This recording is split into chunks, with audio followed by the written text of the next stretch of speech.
à toutes et à tous. Alors aujourd'hui on se retrouve dans une toute nouvelle vidéo. Alors cette vidéo sera par rapport au film Spider-Man New Generation. Alors il sort mercredi 12 décembre. Et là, à l'heure où je tourne cette intro que j'avais déjà tournée mais que là je retourne parce que j'ai eu des problèmes sur le logiciel de montage et aussi parce que en ce moment pour publier mes vidéos ça prend un petit peu de temps avec ma connexion toute pourrie. Donc de toute façon cette vidéo, le temps que je la publie, maintenant ça sera sûrement pour mardi 11, donc un jour avant la sortie du film. Bon, je me suis un petit peu trompé, bon, tout le reste de la vidéo est déjà tourné. Là, j'ai juste à retourner l'intro et voilà, après je la poste sur YouTube et dès que je peux, elle sera disponible. Donc là, aujourd'hui, je vais vous expliquer, parce que beaucoup de gens ne connaissent pas tous les personnages qui sont dans le film. On a pu voir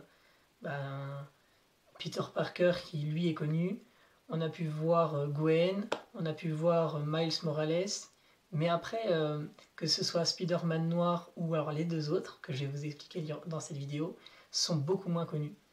Alors, il y a déjà des objets qui sont sortis par rapport au film, par exemple la figurine pop Miles Morales par rapport au film. Il y a tout ça comme personnages qui sont disponibles. Donc moi, ma figurine pop, c'est celle-là. Voilà.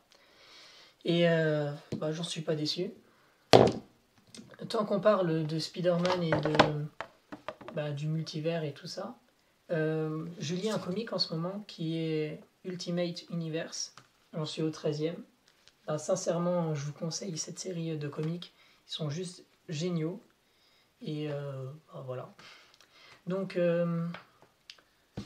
les scènes que j'ai déjà tournées, je peux vous dire, là pour la suite de la vidéo, ça sera un petit peu, ce sera comme le même concept que j'ai eu pour faire les réactions par rapport à la bande-annonce de Infinity 4. Et du coup, là, vu que ça, la vidéo de Spider-Man, je l'avais déjà tournée avant Avengers 4, et ça va être un peu une qualité moins bien faite, mais là, je vais voir durant le montage pour que ce soit mieux. Et vous allez voir. J'espère que vous serez contents. Et voilà. Alors, à plus. Alors, vite fait, avant que je commence à présenter au cas par cas chaque personnage, je vais vite expliquer...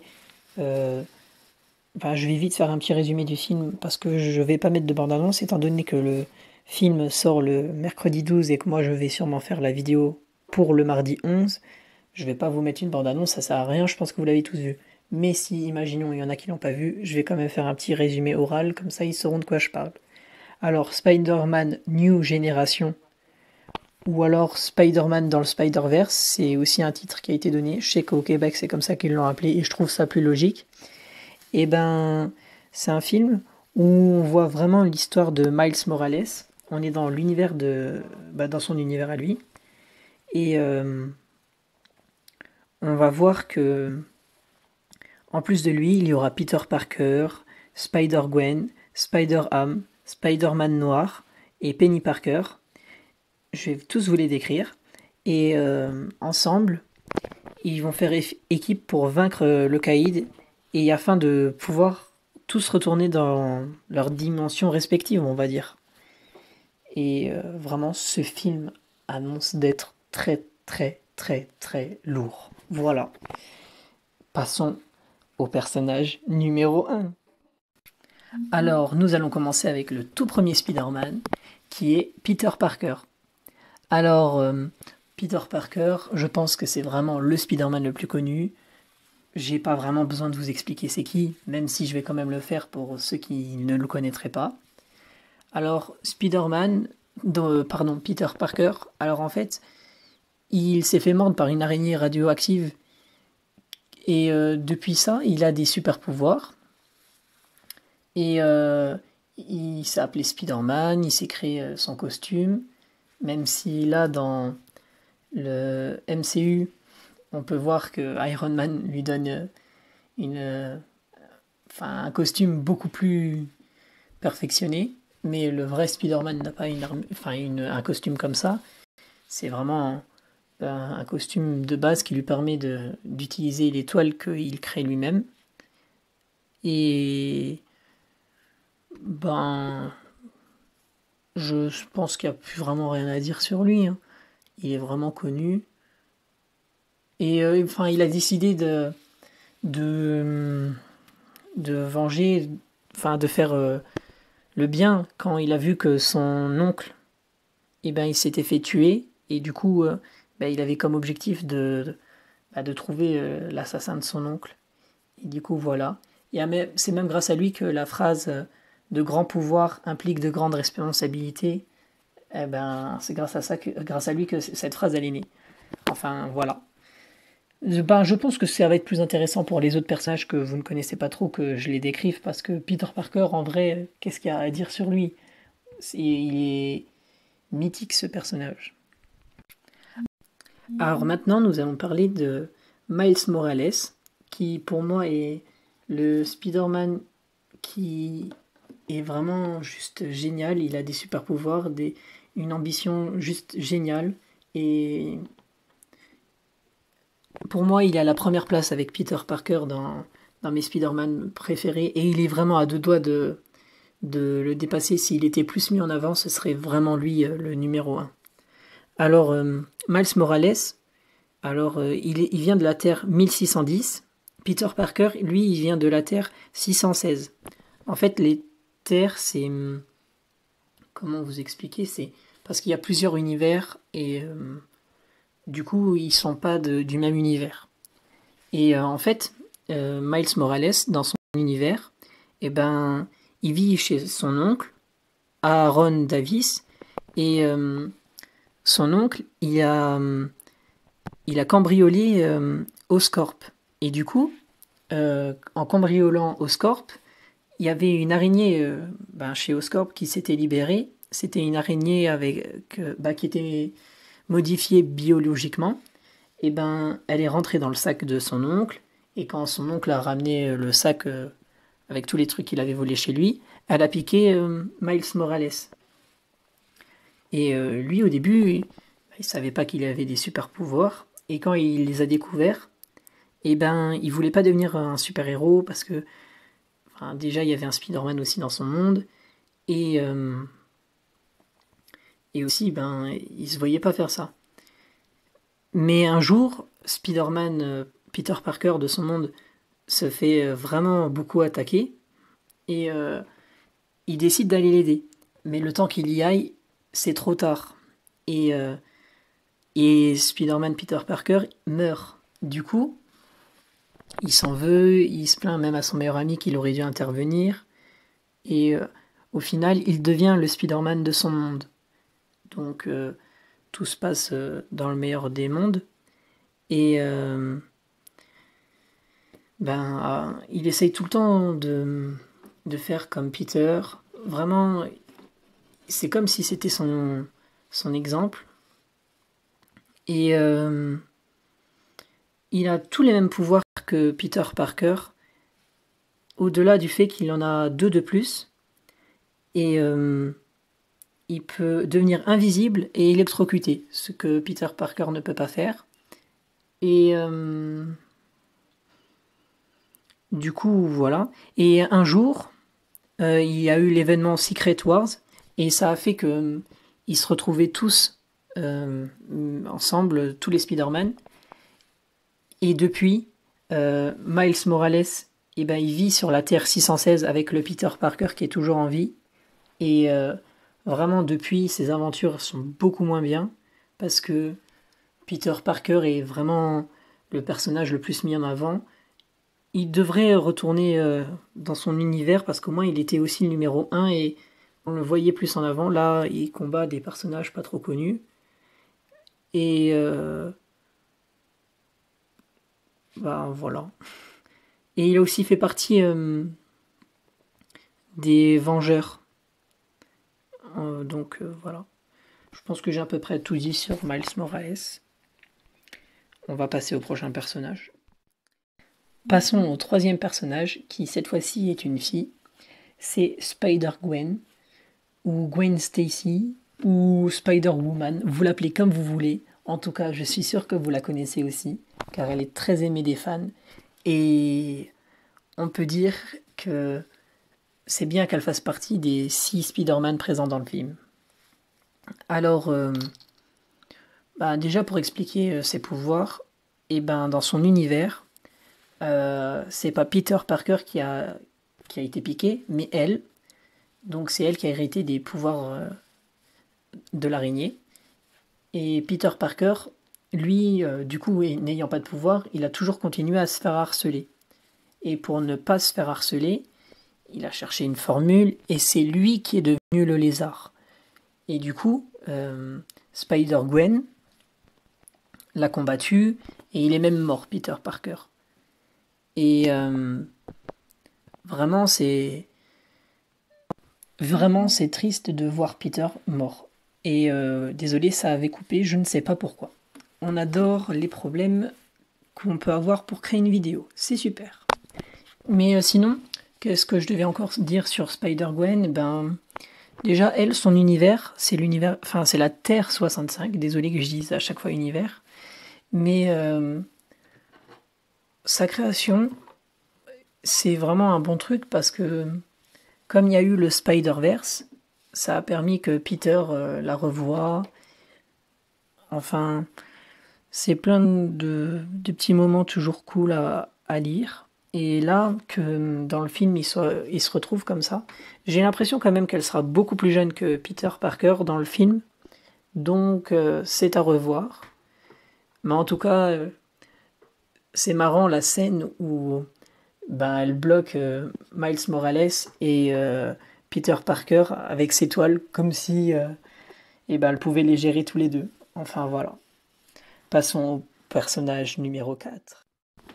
Passons maintenant au 4e personnage, qui est Spider-Man Noir. Alors, Spider-Man Noir est selon moi le Spider-Man avec l'histoire la plus noire de tous les Spider-Man que j'ai pu encore lire.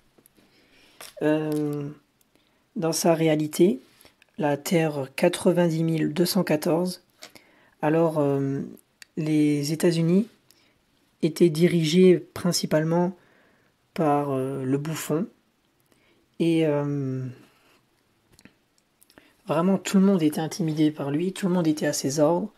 L'oncle de Peter Parker s'est même fait tuer par lui, et du coup il est resté avec May Parker, sa tante, et May elle n'était pas contente que ça reste impuni. Alors grâce à l'aide du journaliste Ben Urich, que tout le monde appelait l'araignée et qui avait beaucoup d'informateurs, ils ont réussi à un peu faire chanter le Bouffon, mais c'est quand même...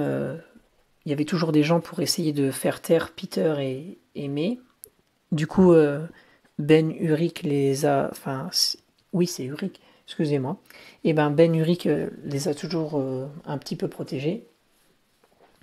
Et un jour, Ben, il a même proposé un travail de photographe pour Peter, un photographe de presse. Peter, il a accepté, il a commencé à travailler, et du coup, il essayait de toujours trouver des preuves pour faire tomber le Bouffon vert, enfin le Bouffon qu'il a appelé. Les exécuteurs, c'est des gens qui travaillaient pour le Bouffon et qui étaient là pour faire taire les gens. On s'en prenait à vraiment tout le monde, et un jour, Peter, il voit un message qui était adressé pour Ben Urich, et il va à l'entrepôt que c'était marqué dans le message. Arrivé là-bas, il y avait plein de contrebande, plein de vieux articles, et il y avait une statue d'araignée qui s'est cassée, et beaucoup, beaucoup, beaucoup d'araignées en sont sorties. L'une d'elles a piqué Peter Parker, et il s'est évanoui et a rêvé d'un dieu araignée. Lorsqu'il s'est réveillé, il était dans une immense toile noire, il était bloqué la tête à l'envers dans l'entrepôt, et il était tout seul dans l'entrepôt. Donc, quand il s'est réveillé, il, bah, il est sorti comme il a plus de la toile et il a remarqué qu'il avait des pouvoirs qui pouvaient faire des toiles organiques. Ça sortait de ses poignets et du coup, il a commencé à se mettre un voile autour de la tête. Il a commencé à essayer d'aller dans un bureau chez Osborne. Il a vu que Ben Urich était pas si cool que ça, donc son idole de toujours, en fait, travaillait quand même pour la mafia. Ben, il s'est fait tuer par le caméléon. Quand Spider-Man voit ça, il a les nerfs, même si il était quand même soulagé, parce qu'il venait juste de voir que Ben n'était pas si cool que ça. Et du coup, après, eh ben, il commence à se mettre un haut de veste sur lui, un bon masque et des gants noirs. Il commence à utiliser ses pouvoirs, devient Spider-Man noir, et lui par contre n'hésite pas à tuer les victimes à l'aide de son pistolet. Voilà l'histoire de Spider-Man noir. Passons au cinquième personnage qui pour moi est le plus inconnu de tous. Ce personnage c'est Spider-Man SPDR et elle s'appelle Penny Parker. Alors déjà tout ça c'est pas très clair. Alors contrairement à tous les autres Spider-Man, ses pouvoirs ne sont pas directement sur elle. Enfin, elle en a, mais pas vraiment. En fait, son père, Richard Parker, est mort d'une mission et il avait une armure SP, enfin slash DR, donc SPDR. Et ce genre d'armure ne fonctionne que si on a le bon ADN. Penny va vivre chez son oncle Ben et chez sa tante May. Et un jour, il décide de voir si elle fonctionne pour utiliser l'armure. Alors, sachant que si elle n'a pas le bon ADN, eh ben, elle mourra. Alors, actuellement, elle a réussi à utiliser la combinaison. Elle se bat contre les super vilains. Et le plus gros méchant qu'elle ait combattu, que j'ai pu voir dans mes recherches, parce que je ne connaissais vraiment pas ce personnage, ce serait Mysterio. Et grâce à son lien psychique avec l'araignée... Ah oui, j'ai oublié de vous dire, dans la SPDR, c'est une armure qui a une araignée radioactive dedans. Donc, faut avoir le bon ADN et faut savoir que l'araignée va nous infiltrer les pouvoirs de Spider-Man. Enfin, voilà. Et du coup, quand elle combat Mysterio, eh ben, grâce à ses liens psychiques avec l'araignée, elle a assez de force, arrive à se concentrer et arrive à vaincre Mysterio. Enfin voilà. Pour la Terre où elle vit, alors là, c'est très compliqué. Parce que j'ai vu beaucoup de fois qu'elle vivait dans la Terre 14 512. Mais j'ai aussi vu qu'elle viendrait de la Terre 8. Donc, étant donné que je ne connaissais pas ce personnage avant, je pourrais pas vous dire. Si vous la connaissiez, ben, vous pouvez me dire en commentaire. Et bien sûr que je lirai tout. Enfin voilà. Passons au sixième personnage. Alors passons au sixième et dernier personnage que l'on peut voir dans la bande-annonce. Oui, je précise dans la bande-annonce parce que logiquement, les 6 personnages, les 6 Spider-Man présents dans la bande-annonce seront les 6 seuls. Mais il se peut qu'il y en ait encore dans le film et qu'il nous les ait cachés dans la bande-annonce. Je n'y crois pas trop, mais c'est possible. Voilà. Alors, le dernier, qui pour moi est le plus rigolo de tous, est Spider-Ham. Alors, Spider-Ham est né sous le nom de Peter Porker et il résidait dans le laboratoire souterrain de May Porker. C'était une scientifique animalier. Elle était loufoque et elle avait créé le premier sèche-cheveux à propulsion atomique au monde. Alors un jour, après avoir aspergé sa tête d'eau et activé le séchoir, May Porker s'était irradié vraiment tout son corps. Et dans une crise d'illusion, elle a mordi, elle mord Peter. Et du coup, Peter se trouva transformé en porc anthropomorphique, tout comme May Parker. Et Peter réalisa qu'il conservait les capacités d'une araignée tout en étant un cochon. Et il dit même comme ça, c'est incroyable, suis-je une araignée avec les limites d'un cochon ou un cochon avec la force proportionnelle et l'agilité d'une araignée? Je suis devenu quelque chose de plus que ce soit une araignée ou un cochon, je suis devenu un spider jambon. Ah là là. Et donc, vraiment pour moi, il va rajouter tellement d'humour dans ce film. C'est un des plus loufoques Spider-Man qu'on puisse avoir à ce jour. Il n'a pas d'histoire tellement impressionnante à dire.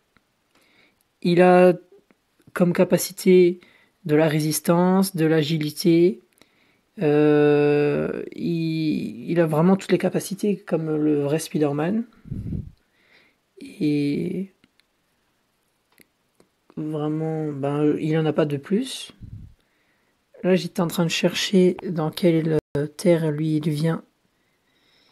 Mais je crois pas que c'est marqué dans mes notes.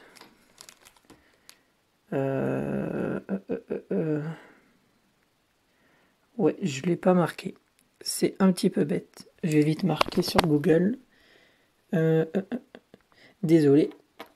Je pense que je vais couper ça au montage. Alors, Spider. Il vient de la Terre 8311. Voilà. Pour tous ceux qui se demandaient. Et donc lui aussi a retrouvé tous les autres Spider-Man durant le Spider-Verse. Voilà. Du coup, là, je pense que je vous mettrai la fin de la vidéo que j'ai déjà filmée auparavant. Et du coup, je vous dis que c'est fini pour la présentation de ces personnages. Voilà.